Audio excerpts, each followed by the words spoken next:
ऐसे समय में जब लोकसभा चुनाव अब निकट आ गए हैं, सभी की नजरें 16 राज्यों से राज्यसभा के लिए 55 सदस्यों के चुनाव पर टिकी हुई हैं। हालांकि विभिन्न पार्टियों की ताकत के लिहाज से यह तकरीबन साफ ही है कि किस राज्य से किस पार्टी के कितने उम्मीदवार चुनकर आने वाले हैं। जहां तक कांग्रेस का सवाल है तो कई ऐसे नाम पार्टी की तरफ से सामने आए हैं जो चौंकाने वाले हैं।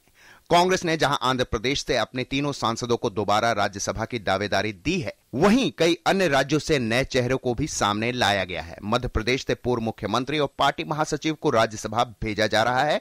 हालांकि राज्य में चुनाव में हार के बाद खुले तौर पर भी दिग्विजय सिंह की भूमिका को लेकर सवाल उठाए गए थे। इसके अलावा सुल्तानपुर से पार्टी के लोकसभा सांसद संजय सिंह को भी असम से राज्यसभा के लिए नामित किया गया है। संजय सिंह प्रधानमंत्री डॉक्टर मनमोहन सिंह के बाद असम से कांग्रेस के दूसरे राज्यसभा सांसद होंगे। पार्टी का यह फैसला पहले से ही राज्य में चुनौतियों का सामना कर रहे मुख्यमंत्री तरुण गोगोई की मुश्किलें बढ़ा सकता है, जबकि हरियाणा में अपने पार्टी के मुख्यमंत्री भूपेंद्र सिंह हुड्डा की मुखर आलोचक माने जाने वाली कुमारी शैलजा को भी राज्यसभा भेजने का फैसला चौंकाने वाला है। हालांकि शीला दीक्षित को राज्यसभा भेजे जाने की चर्चा सिर्फ चर्चा तक ही रह गई, जबकि पार्टी ने गुजरात से मधुसूदन मिस्त्री को चुना है, जो नरेंद्र मोदी की घेराबंदी करते रहे हैं और कांग्रेस में राहुल गांधी के करीबी माने जाते हैं और वर्तमान में उत्तर प्रदेश में पार्टी के प्रभारी भी हैं।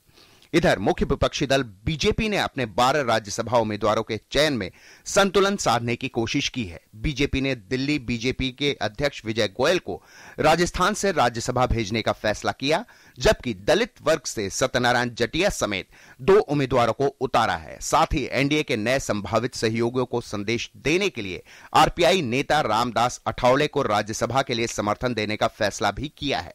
इसके साथ ही छत्तीसगढ़ से स्वर्गीय दिलीप सिंह जोदेव के बेटे रणविजय सिंह को पार्टी ने राज्यसभा उम्मीदवारी के लिए नामित किया है। बीजेपी कांग्रेस से इतर अगर कोई सबसे बड़ा चेहरा इस बार राज्यसभा जाने वाली सूची में शामिल नजर आ रहा है तो नाम है एनसीपी सुप्रीमो शरद पवार का। पवार पहले ही लोकसभा चुनाव न लड़ने का ऐलान कर चुके थे।